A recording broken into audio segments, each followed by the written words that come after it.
Orang itu kalau batinnya benar, kalau hatinya benar sama Tuhan, hatinya lurus maksudnya, puas batinnya. Bukannya dia akan dibuat Tuhan, kebahagiaannya akan dimultiplikasi oleh Kristus di dalam hidupnya. Hatinya itu makin lama makin tenang, hendak menghadap Allah di Sion.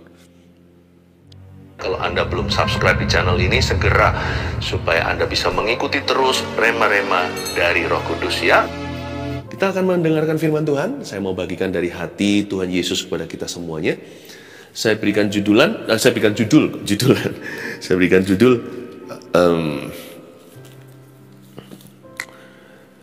Pilihan hidup yang menentukan kepuasan batin. Kita buka Mazmur pasal pertama. Ambil catatan ya. Pilihan hidup yang menentukan kepuasan batin. Karena itu berpikirlah matang-matang. Karena hidup kita bergantung pilihan kita.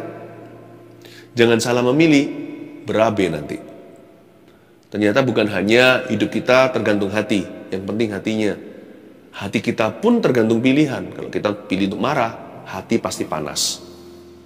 Kalau kita pilih untuk kepahitan, hati kita nggak akan pernah sembuh-sembuh. Dan kalau kita memilih untuk mengampuni, Tuhan pun akan bermurah hati dalam kehidupan kita, mengampuni dosa kita, dan mengalirkan berkat-Nya. Jadi, ada pilihan hidup yang membuat batin kita hancur, tapi ada juga pilihan hidup yang membuat batin kita bahagia. Kepuasan batin itu seperti apa? 2 ayat saja hari ini, tapi saya mau operasi besar 2 ayat ini. Mazmur pasal pertama, jalan orang benar dan jalan orang fasik. Ayat 1 dan 2 bunyinya, berbahagialah orang yang tidak berjalan menurut nasihat orang fasik, yang tidak berdiri di jalan orang berdosa, dan yang tidak duduk dalam kumpulan pencemooh, tetapi yang kesukaannya ialah Taurat Tuhan, dan yang merenungkan Taurat itu siang dan malam. 2 ayat saja, tapi saya mau dalam-dalam. Saya ajak Anda untuk lihat setiap kata, bukan hanya per kalimat. Dimulai dengan kata berbahagialah. Bahasa Indonesianya berbahagialah, tapi bahasa Inggrisnya blessed is the man. Kalau di bahasa Indonesianya happiness, di bahasa Inggrisnya blessedness. Orang yang happy diberkati, bergembiralah karena Tuhan, maka Tuhan memberikan apa yang diinginkan hatimu. Tuhan mencintai orang yang suka memberi dengan sukacita. Bukan hanya itu saja, hati yang gembira adalah obat, tapi semangat yang patah keringkan tulang. Tetapi orang yang diberkati juga pasti akan happy. Karena dia memilih untuk tidak melihat selokan-selokan kehidupan. Dia memilih untuk lihat jalan utama. Orang yang diberkati Tuhan itu bukan secara materi saja. Dan berkat nomor 1 itu bukan materi sama sekali. Bisa saja kita miskin, tapi berbahagialah orang yang miskin di hadapan Allah. Karena mereka lah yang mempunyai kerajaan sorga. Nggak bergantung dengan physical possession. Tidak bergantung dengan benda dan barang. Tapi orang yang diberkati jiwanya, a blessed soul is a happy one. Orang yang diberkati jiwanya, orang itu pasti bahagia. Orang kalau diberkati nggak akan mengeluh, nggak akan ngomel meluluh, nggak akan menggerutu. Orang itu akan penuh dengan syukur. Ya, Indonesia Inggrisnya saling melengkapi ya. Blessedness, happiness. Berbahagialah dan diberkatilah orang yang tidak berjalan menurut nasihat orang fasik dan sebagainya. Tapi dalam bahasa Ibraninya, catat ini. Kita belajar Bible study. Kita berikan, ini juga seperti Bible study ya, untuk menambah ilmu pengetahuan kita akan Alkitab. Kata berbahagialah dalam bahasa Inggrisnya itu, dalam bahasa Ibraninya Anda catat E-S-H-E-R. Asher. Saya ulang, E-S-H-E-R. Nah, akar kata Asher dalam bahasa Ibrani itu artinya kepuasan batin ternyata. Dalam ya. Berbahagialah di sini artinya puaslah batin orang yang tidak berjalan menurut nasihat orang fasik, yang tidak berdiri di jalan orang berdosa, dan yang tidak duduk dalam kumpulan pencemooh. Puaslah batin orang itu. Kepuasan batin. Selain itu artinya juga lurus dan benar, straight and right. Orang itu lurus dan benar. Lurus dan benarlah orang yang tidak berjalan menurut nasihat orang fasik. Enak kan? Hidupnya tidak ada tikungan, tidak menyimpang ke kiri dan ke kanan. hidupnya jelas-jelas dalam poros kehendak Allah. Orang yang seperti ini gak bengkok hatinya, puas batinnya. Ya. Dan orang kalau sudah dipuaskan oleh Tuhan secara batinnya, dia gak akan tertarik sama jalan dosa. Dia gak akan mengisi hidupnya dengan benda hampa. Orang kalau kita ini tidak mengisi hati kita dengan Kristus, biasanya manusia akan cenderung mengisinya dengan sesuatu yang merugikan, sesuatu yang berdosa, sesuatu yang sia-sia, hampa, dan ujungnya mendatangkan perasaan bersalah. Berbahagialah di sini artinya puaslah batinnya orang yang tidak berjalan menurut nasihat orang fasik. Dan kata berbahagia di sini dalam bahasa Ibraninya itu konotasinya majemuk atau plural. Ya. Berarti bahagia yang dimaksudkan di sini itu multiplikasi. Ditambah-tambahkan semakin Tuhan. Mereka akan berjalan makin lama makin kuat hendak menghadap Allah di Sion. Barang siapa mempunyai, kepadanya ditambah-tambahkan supaya dia memiliki lebih banyak. Tapi barang siapa yang punya sedikit, apalagi pelit, daripadanya diambil yang sedikit sehingga tidak punya apa-apa. Give, it will come back to you. Berikan, maka akan diberikan kepadamu. Takaran yang kau kenakan, itu akan dikenakan kepadamu. Luar biasa sekali. Orang itu kalau batinnya benar, kalau hatinya benar sama Tuhan, hatinya lurus maksudnya, puas batinnya. Bukannya dia akan dibuat Tuhan, kebahagiaannya akan dimultiplikasi oleh Kristus di dalam hidupnya. Hatinya itu makin lama makin tenang, hendak menghadap Allah di Sion. Orang kalau percaya sama Tuhan, makin percaya. Orang kalau sungguh-sungguh sama Kristus, semakin sungguh-sungguh lagi. Damai, sejahtera, sukacita, kasih itu tidak sementara, tapi berkepanjangan. Makanya di situ plural, majemuk, berbahagialah. Asher di situ itu bukan satu, tapi banyak. Ditambahkan tiap hari rahmatnya baru, selalu baru setiap pagi. Kemarin sukacita, pagi ini Tuhan tambahkan sukacita dari yang kemarin. Yang kemarin juga gak pergi shalom peace-nya. Besok lusa ditambahkan semakin banyak lagi. Bulan depan juga. Apakah berarti orang begini gak punya masalah? Punya. Tapi orang gini berakar pada Tuhannya. Setiap musim hidupnya, sukacitanya tidak berkurang, damai sejahteranya tidak dicuri. Karena orang yang hidup dalam kasih ditambah-tambahkan oleh Tuhan kebahagiaan. Batinnya, manusia rohaninya itu tidak goyah. Yang terjadi hanya di luar saja. Orang mencerca, mungkin dia mengalami kemalangan. Karena firman Tuhan berkata kemalangan orang benar juga banyak, tapi Tuhan melepaskan dia dari semuanya. Ya, Paulus itu kurang malang apa? Memberitakan Injil, nggak pernah berbuat jahat, berbuat baik bahkan kepada orang, malah melepaskan seseorang yang kesetanan. Tapi majikannya yang mata duitan nggak suka, dimasukkanlah Paulus di penjara, yaitu di Makedonia, yakni di Filipi. Setelah dia di dalam penjara, apakah dia jadi sedih, menggerutu, kecewa, kepahitan dengan Tuhan? Apakah setelah itu dia jadi orang yang negatif, trauma? Enggak tuh, dia mengucap syukur. Di tengah-tengah malam, dia ajak Silas, rekan pelayanannya, yang sama-sama dipenjarakan untuk memuji-muji Tuhan. Gempa bumi datang, pintu penjara itu terbuka lebar, dan malaikat membukanya secara keras dan kasar. Lalu semua rantai itu runtuh, setiap belenggu jatuh. Semua orang ketakutan. Paulus tidak lari dari penjara itu, malah menyelamatkan semua orang termasuk kepala penjaranya. Itulah cikal bakal berdirinya gereja di Filipi. Yang kepada mereka Paulus pernah menuliskan surat begini: bersukacitalah, sekali lagi kukatakan bersukacitalah, Tuhan sudah dekat, biarlah kebaikan hatimu diketahui oleh semua orang. Bayangin, gereja itu dibangun di atas dasar kepuasan batin yang tidak bisa dirampas. Sekalipun orangnya dilempar ke dalam bui, sekalipun kakinya dibelenggu di penjara yang lembab itu.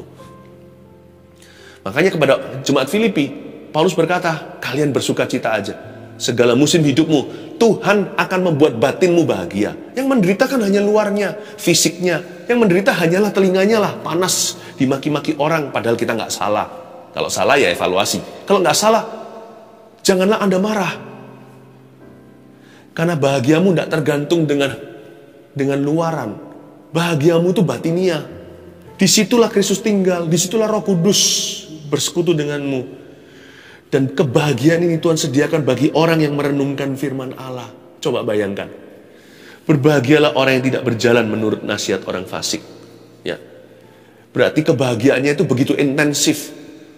Makanya dalam kata majemuk, Asher di sini bukan satu. Berarti begitu dalamnya, begitu besarnya, lebarnya, tingginya kepuasan batin dalam mengikut Tuhan. Sampai-sampai digambarkan dengan kata majemuk untuk menunjukkan intensitasnya. Untuk menunjukkan kelebihannya. Untuk menunjukkan kelimpahannya. Paulus itu bisa bersyukur dalam penjara.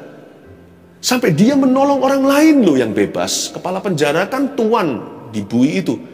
Malah Pauluslah yang menyelamatkan. Saking kelebihan, tidak defisit kasih. Paulus itu kelimpahan sukacita dan damai sejahtera. Dia bisa bagi-bagikan dan pinjam-pinjamkan. Sampai-sampai orang-orang satu penjara dengan dia meskipun tidak dicatat di Alkitab. Saya yakin apa yang terjadi malam itu berdampak. Demikianlah orang yang merenungkan firman. Apa yang terjadi di dalam hidupnya di luaran sana tidak bisa menjamah manusia batinianya. Berbahagialah Asher, puaslah batin orang itu, karena hatinya lurus dan benar di hadapan Kristus. Bahagianya itu begitu banyak dalam jiwanya bisa dibagi kepada sesamanya, begitu intensifnya, begitu multiplied, begitu limpahnya. Haleluya. Lalu berikutnya saya baca sekali lagi, berbahagialah orang. Orang di sini tidak dikatakan berbahagialah bos itu, berbahagialah si kaya, berbahagialah si jenius, berbahagialah si raja. Enggak, sama sekali tidak merujuk kepada profesi tertentu. Ada orang berkata, andai kata aku jadi orang kaya, aku pasti bahagia, pasti puaslah hidupku. Andai kata aku punya jodoh hari ini, aku tidak sendiri. Tidak pernah dikatakan berbahagialah orang yang single, orang yang married, yang sudah punya pacar atau pasangan hidup. Tidak pernah. Tapi netral, berbahagialah orang. Berarti siapapun, dalam profesi apapun, asal halal dan benar, you and I, kita bisa berbahagia dan bisa puas batin kita. Baik sekarang yang belum ada gandengan, masih jomblo maksudnya, jangan jadi jomblo yang ngenes. Berbahagialah karena engkau utuh selama firman ada dalam batinmu. Happy-mu tidak kurang, tidak ada lobangnya. Tidak ada cuilannya. Kalau Tuhan Yesus tinggal bersama denganmu, bahagiamu penuh. Jangan berkata kalau aku kaya, andai aku kaya, asik sekali kalau aku bisa beli itu dan beli ini. No, berbahagialah orang. Jangan tunggu kondisi hidupmu berubah. Jangan tunggu sembuh baru berkata aku bahagia. Dapatkah Anda berkata kasih Yesus cukup bagiku? I'm happy as I am today. Aku bisa sekarang juga puas batinnya dalam kondisiku yang kurang sempurna atau jauh dari sempurna, atau nggak akan pernah sempurna bagi orang yang nggak pernah puas hati, nggak pernah berterima kasih. Berbahagialah orang, netral di situ. Blessed is the man, happy is the man, Asher is the man, puaslah batin orang itu. Jadi ternyata dari dua kata aja, belum satu kalimat, kita bisa mengambil kesimpulan bahwa kebahagiaan seorang manusia itu terletak pada hubungannya yang mentah dengan Allahnya. Tidak terjamah dengan barang, benda, materi, dan dunia. Your happiness is on the inside. Di dalam hati. Buktinya, orang kaya sekalipun kalau tidak takut akan Allah, apa yang dia miliki semuanya tidak bisa mengisi hampa hatinya. Kayaknya di dalam hatinya memang ada lubang. Ada satu bolong begitu, yang bentuknya adalah Kristus, dan hanya Kristus yang bisa isi di sana. Jadi dari sini kita tahu bahwa everyone can be happy when we find Christ. Siapapun di antara kita bisa berbahagia kalau kita menemukan Kristus. Dan kalau kita hari ini sudah Kristen apalagi, kenapa kok kita menggerutu melulu? Jangan-jangan setelah kita terima Kristus, habis manis sepah dibuang, kita merasa kalau Tuhan tidak bisa memberikan kita segala yang kita inginkan, lalu kita buang dia, kita tinggalkan, kita jauhi. Jangan loh, Tuhan tetap sumber bahagiamu. Sekalipun Tuhan tidak menjawab semua doa, tidak memberikan segala sesuatu yang kita inginkan, ingatlah, berbahagialah orang yang kesukaannya ialah Taurat Tuhan. Your happiness depends wholly and solely. Kebahagiaanmu bergantung penuh dan bergantung satu-satunya kepada hubunganmu dengan Allah. Blessed is the man yang tidak berjalan menurut nasihat orang fasik, yang tidak berdiri di jalan orang berdosa, dan yang tidak duduk dalam kumpulan pencemooh. Anda perhatikan nggak di satu ayat ini ada bunyi yang tidak, dan yang tidak. 3 kali disebutkan. Yang tidak, dan yang tidak. Jadi ternyata ada kalimat seperti ini, walk not, stand not, sit not. Ada hal-hal tertentu yang tidak akan dilakukan oleh orang-orang yang berbahagia dengan Tuhannya. Ada hal-hal tertentu yang tidak akan pernah dilakukan oleh orang-orang yang diberkati oleh Tuhan. A blessed man will not do these things. Apa aja? Ada jalan yang tidak akan dia pernah jalani karena dia takut akan Tuhan. Ada tempat berdiri yang dia nggak akan berdiri di sana sampai dia mati hanya karena dia mengenal Tuhannya. Dan ada tempat duduk dia nggak akan duduk di situ, dibayar berapapun dia nggak mau, hanya karena dia adalah anak Tuhannya. Karena jiwanya diberkati, dia nggak mau hal-hal itu. Karena dia mengenal Tuhannya, dia nggak mau ada di sana.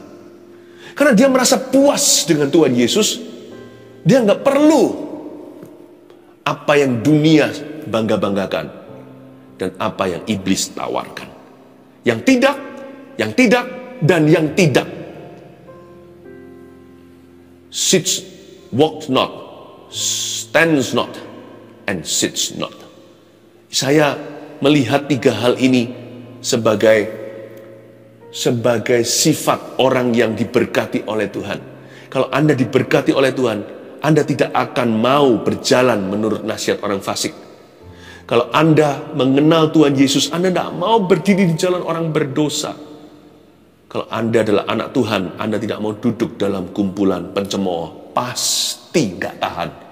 Entah mereka yang nggak tahan sama Anda atau Anda yang nggak tahan di tengah-tengah mereka. Mengenal Tuhan itu, datang bersama dengan itu adalah komitmen yang nyata. Kalau jiwamu milik Kristus, Anda tidak akan tahan dengan 3 hal ini. Nasihat orang fasik, jalan orang berdosa, dan kumpulan pencemooh. Saya mau kita belajar berhati-hati dalam memilih. Yang pertama adalah nasihat, jangan gegabah untuk menerima nasihat. Kalau kita memilih nasihat itu kita harus cek dulu sumbernya itu siapa. Jangan sampai kita itu menurut nasihat orang fasik, karena sumbernya salah. Sumbernya benar pun masih harus dicek lagi loh. Masih harus dipertimbangkan apakah advisnya itu betul atau salah. Advis atau nasihatnya itu tepat atau tidak. Pertama yang harus dicek adalah sumbernya, lalu kemudian advisnya. Hati-hati juga ya, tolong kita semuanya belajar untuk selektif dalam memilih jalan. Supaya kita jangan sampai ditemukan sedang berdiri di jalan orang berdosa. Jalan itu apa? Jalan itu bicara soal arah dan cara. Arah hidup kita itu jangan salah. Berdiri di jalan orang yang berdosa, berarti kita berada di jalan yang salah. Cepat-cepat kalau kita sadar, kembalilah ke jalan yang benar. Tapi cara kita juga harus kita perhitungkan. Tidak boleh segala hal kita halalkan kalau tujuannya benar. Kalau kita mau memberi kepada orang miskin, apakah diperkenan oleh Tuhan? Apakah dibenarkan kalau kita merampok dari orang kaya? Kalau kita ingin memberkati seseorang, apakah diperbolehkan kita mencuri demi memberkati orang ini? Tidak boleh. Selalu pikirkan cara yang terbaik. Jalan di situ bicara tentang arah dan cara. Karena itu hati-hati dalam memilih. Jangan sampai gegabah. Karena hidup kita itu bergantung pada pilihan. Hidup kita itu sangat bergantung dengan pilihan bebas kita. Selain itu juga kita harus sangat selektif dan hati-hati untuk memilih kumpulan. Saya pernah suatu hari melihat orang pakai kaos atau topi ya. tulisannya anti-social social club. Itu betul-betul tricky sekali ya. Jadi antisosial nih ceritanya, tapi itulah klub sosialnya dia. Tapi kumpulan-kumpulan gitu kan, itu hanyalah suatu yel-yel saja. Tapi ada orang tertentu yang kumpulannya itu antikristus loh. Sekalipun bukan sang antikristus 666 yang kita kenal yang kita tahu dari kitab Wahyu. Tapi roh antikristus sudah ada di mana-mana. Kok bisa ya anak Kristus tahan di kumpulan antikristus atau antikristen? Sama saja. Antikristus pasti antikristen, antikristen pasti antikristus. Kok bisa ya kita tahan di tengah-tengah orang-orang yang suka jelek-jelekan anak-anak Tuhan, suka menggosip, suka memfitnah, sedangkan Anda sendiri anak Tuhan? Kok bisa ya kita tahan di tengah-tengah orang-orang yang menjelek-jelekkan Bapak Surgawi kita? Bukan berarti kita disuruh benci, enggak. Mereka adalah ladang misi, kita doakan, tapi jangan menjadi pasangan yang sepadan. Jangan menjadi satu kuk dengan orang yang tidak beriman. Bukan berarti kita lebih rohani, kita lebih suci, enggak. Kita doakan mereka, kita minta belas kasihan. Tapi jangan makan sedap-sedapan bersama-sama dengan mereka, semeja maksudnya. Bukan makan beneran harafiah, makan semeja. Kalau kita diundang dengan seseorang, di situ ada campur baur, ada anak Tuhan, ada bukan, ya kita nggak punya pilihan. Tapi kalau fellowship itu kan lain. Fellowship itu sudah menikmati the company of others, atau sudah saling menikmati sebuah persahabatan. Itu sebuah persekutuan. Kok bisa ya anak-anak Tuhan tahan di tengah-tengah kumpulan antikristus maupun antikristen? Kalau saya sih nggak tahan. Saya pernah sih dalam kumpulan seperti itu, mereka jelek-jelekan hamba Tuhan. Saya tahu di luar sana ada uang palsu, tapi bukan berarti nggak ada uang asli. Tapi ada orang yang negatif melulu, yang pesimis. Mereka yang hanya bisa melihat satu sisi, yang trauma dan benci. Orang-orang yang pokoknya negatif. Waktu begitu ya saya diam aja dulu awal-awal. Saya ngalah-ngalah, sabar. Gak tahan, itu gejolak dalam diri saya. Bukan mau bela sih, tapi kalau tuh anak-anak Tuhan dicemoohkan, karena ini kumpulan pencemooh kan, saya pasti akan ngomong sesuatu, karena saudara seimanku. Sekalipun dari gereja lain, tetap saudara seiman kan. Putak pandang dari gereja mana, jikalau bicara soal kasih loh ya. Akhirnya saya angkat bicara ketika Kristus juga digimanakan gitu ya. Saya nggak pakai caranya Petrus kan pakai pedang potong telinga, dikira dia bela Kristus, malah justru ngerepotin Tuhan harus pasang kuping orang itu lagi. Tapi saya nggak pakai cara begitu, tapi pakai cara yang rohani. Saya nggak tahan, akhirnya saya berkata, sorry ya guys, kalian mau cercah Kristus, I love Jesus Christ. Saya bilang gitu, aku cinta Yesus Kristus. Dan mereka lihat saya dengan mata yang begini, kayak aneh lu, ini orang fanatik atau apa. Ini zaman-zaman dulu nih, itu saya masih sekolah. Lihatin saya dan aneh, lalu saya dihindari. Mereka sendiri yang nggak tahan. Jadi sekarang tinggal cepat-cepatan. Kalau mereka dulu yang nggak tahan, ya sudah, bagus, mereka meninggalkan saya. Paling mereka mencercah saya sekarang. Nggak apa-apa, biar saya ikut menanggung noda karena nama Kristus. Tapi kalau mereka masih tahan sama saya yang nggak tahan sama mereka, saya pasti akan permisi dan pergi. Tinggal kuat-kuatan siapa yang tahan. Kok bisa ya ada orang duduk di kumpulan pencemooh berbulan-bulan? Baik itu adalah hobi mungkin, nggak ada yang salah dengan aktivitas ini, contohnya sepedaan, olahraga, apa. Tapi dengan kelompok orang-orang itu, yang ngomongnya melulu lewat kata-kata mereka yang cabul, mengkhianati istri sendiri, padahal belum berbuat sesuatu secara fisik, hanya dalam pikiran dan perkataan. Kok bisa tahan bulanan dengan orang-orang begitu? Ya tapi mau tobatkan mereka. Kenapa setelah berbulan-bulan mereka nggak tobat-tobat? Jangan-jangan sudah mulai kumpulan itu jadi nikmat. Kok bisa? Saya nggak ngerti. Pilih-pilih nasihat, pilih-pilih jalan, arah dan cara. Jangan halalkan segala cara karena tujuannya benar. Dan pilih-pilih kumpulan. Bukan jadi orang eksklusif, ya enggak. Makanya saya paling suka bersekutu dengan saudara seiman, sekalipun mereka nggak sempurna, saya nggak sempurna. Besi menajamkan besi, manusia menajamkan manusia. Kami menjadi semakin seperti Kristus gara-gara satu dengan yang lainnya. Tapi gimana pun juga dengan saudara seiman, yang terburuk di antara saudara seiman pun, yang paling kurang maksud saya, bukan yang pura-pura saudara palsu, tapi saudara seiman sejati, tapi yang paling lemah di antara mereka, yang paling kekanak-kanan, masih jauh lebih sedap daripada sedap-sedapannya orang berdosa. sama saudara sendiri itu lebih indah kelemahannya daripada kelebihan musuh. Kenapa kita bisa sabar di tempat yang harusnya kita tegas? Kenapa kita tidak sabar dengan saudara seiman? Maunya meninggalkan gereja, dikit-dikit kita tersinggung, dikit-dikit kita nggak bahagia, kita nggak happy. Sudah. Tapi sama orang-orang yang mencerca, mencemoohkan Tuhan, kita bisa tahan. Aneh ya, manusia itu terbolak-balik prioritasnya. Makanya itu nggak bahagia, batinnya kacau. Hati-hati pilih semuanya ini. Ya. Nah, kita baca dulu ayat 2, nanti saya kasihkan rangkumannya. Tetapi yang kesukaannya ialah Taurat Tuhan. Dan yang merenungkan Taurat itu siang dan malam. Nah, ini dia kesukaannya. Kata kesukaan di situ supreme joy, ya, supreme happiness. Yang kesukaannya ialah Taurat Tuhan. Mau tahu kita ini orang seperti apa? Gampang. Tanya ini, what makes me happy? Apa yang membuat saya happy? Dari situlah Anda bisa mengenal diri sendiri. Anda mau tahu orang lain gimana? Gampang. Cari tahu aja satu hal ini. Apa yang buat orang itu bahagia? Kita akan menemukan orang yang egois kalau alasan-alasan bahagia dia semua berpusat pada dirinya.